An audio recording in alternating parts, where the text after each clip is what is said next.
from a very cold New York City. I'm Nadia, I'm a journalist and I love running, and so I've been interviewing runners who I admire about the influence that running has on their creativity and their careers.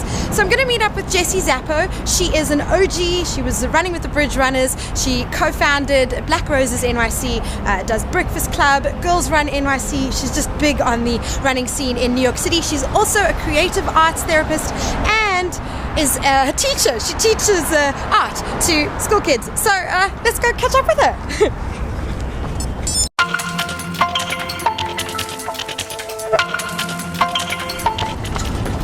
Hi Jessie!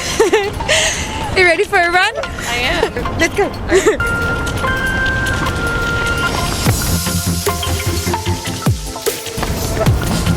Oh, it's always so gorgeous out here. I know. This is one of my favorite routes because, well, especially in the morning, you get to see kind of the city from the Brooklyn vantage point, and you also see people waking up.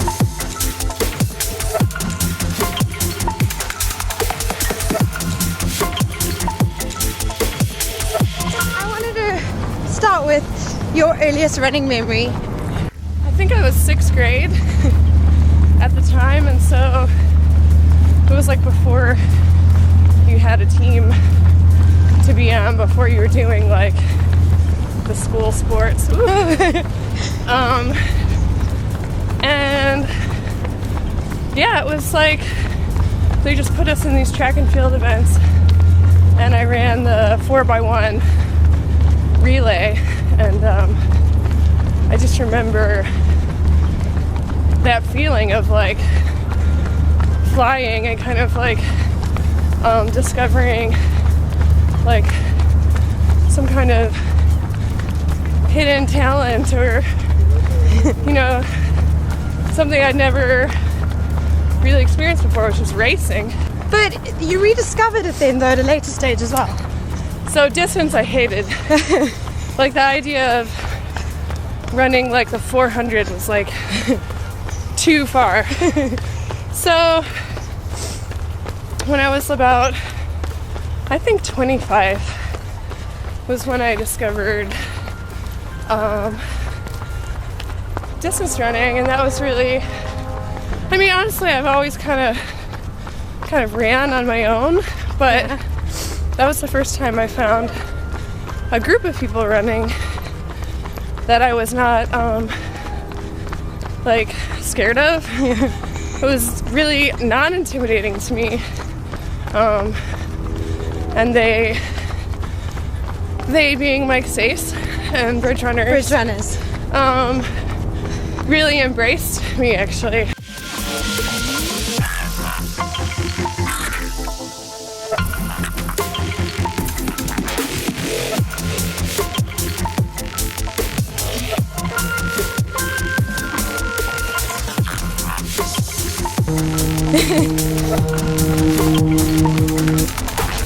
You teach art in school during the day, and you're also a creative arts therapist. Yes. How did that develop with your running? I mean, what does your running add to that? Do you think of ideas? Do you get inspiration when you're running, or is it something that you completely clear your mind of any thought while you're running? No, I'm constantly thinking all of the time.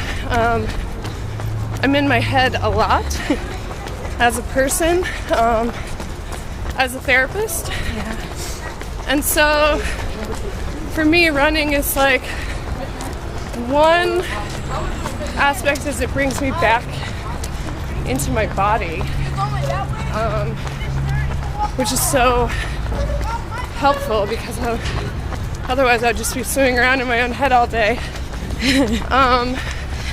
But two, it also helps me to kind of slow down the thought process and kind of have real clear thoughts. So I love running in the morning because it helps me start my day in a really positive way. But I also love running at night because things that may have come up during the day I can really have a chance to process them at night, so I'm not like laying in bed thinking about it.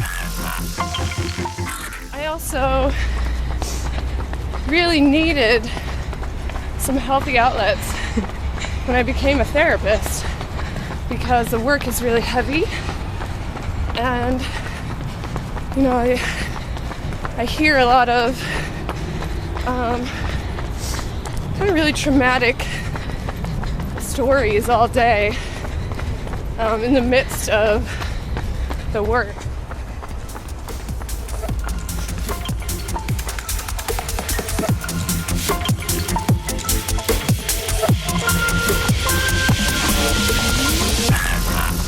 Somebody you can't see. I know. Statue of Liberty. I know. It's just far enough away. I mean, it just blows your mind when you think about running in New York and you get to run past the Statue of Liberty, even though you may not be able to see it right now, but every day, or almost every day. I know. My first bridge run ever. We started in Chinatown at that track on Christie. We ran over the Manhattan Bridge and then back over the Brooklyn Bridge. And it was my first time ever going. First time on either bridge. And there's nothing like it. Like, you know, now I've ran those bridges like that probably 1,000 times. Yeah. But it's still like every single time it's so moving. And just to have that vantage point of the city and, you know, kind of be like, oh, I live here, this is me. Amazing.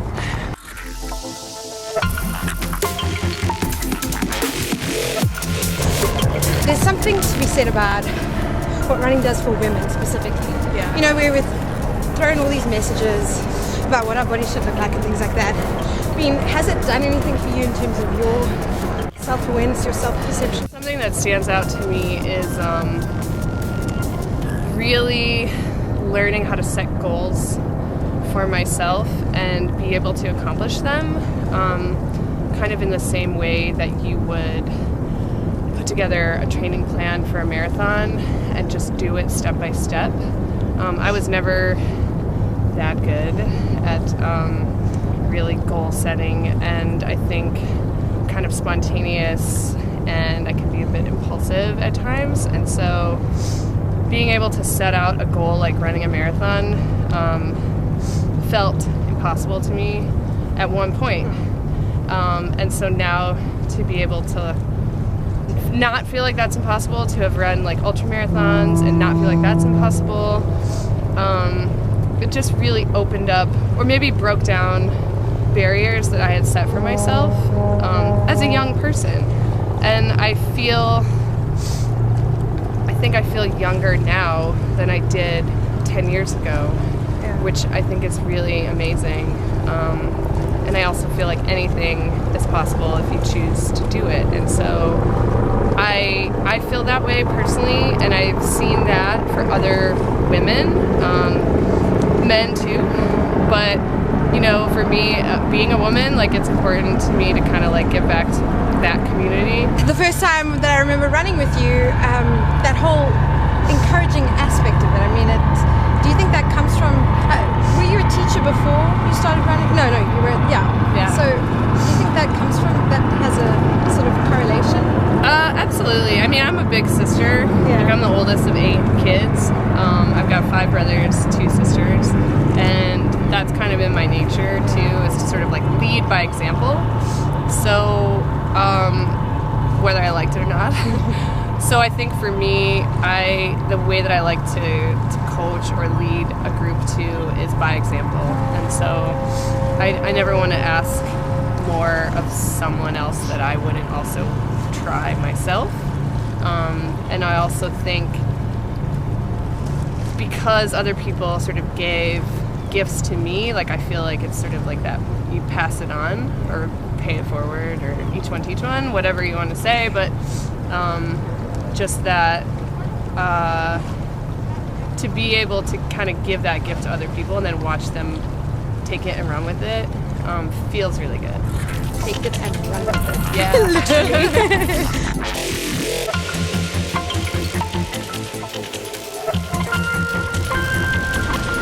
Do you have a greatest achievement when it comes to running? What is your proudest moment, would you say? Tough one, I can imagine, especially when you've been running for a long time. Yeah, you know, at least for me, because I'm not like an elite runner, so it's not like I have one thing and I focus on that thing. Like, I love all distances. I love all sorts of different types of races. I think definitely my first ultra marathon was like such a huge milestone because it was a trail race. Wow. It was on the Appalachian Trail. It was really hard. I had no real idea of what it was going to be like. You know, it was definitely huge barrier moved. You broke through. Wow. Yeah. That, and I also, another kind of really touchy-feely moment was Nike. Yeah. Nike women's half marathon in DC. It was a group of women with black roses that we'd been training the whole season for this race, and I had been trying to beat this one particular time for like 2 years, and I just wasn't ever getting it. And that day, I'm running, and I'm kind of by myself in the race, and I just felt good, and I ran up on a group of our girls, and they were like, actually Chelsea was like, Jess, you're gonna PR and I'm gonna help you do it. And she totally pushed my ass over the finish line to a PR.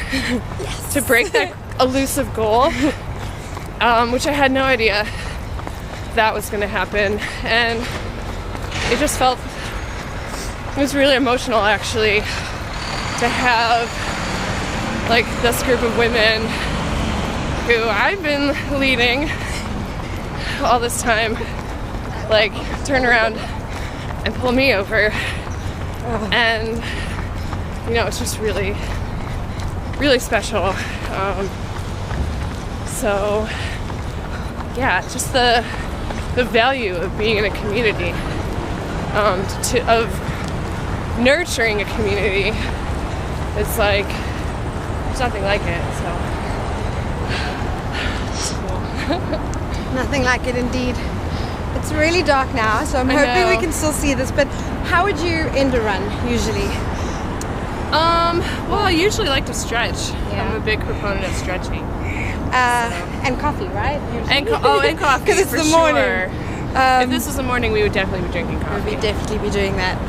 But Jessie, thank you so much. Yeah. This was so great.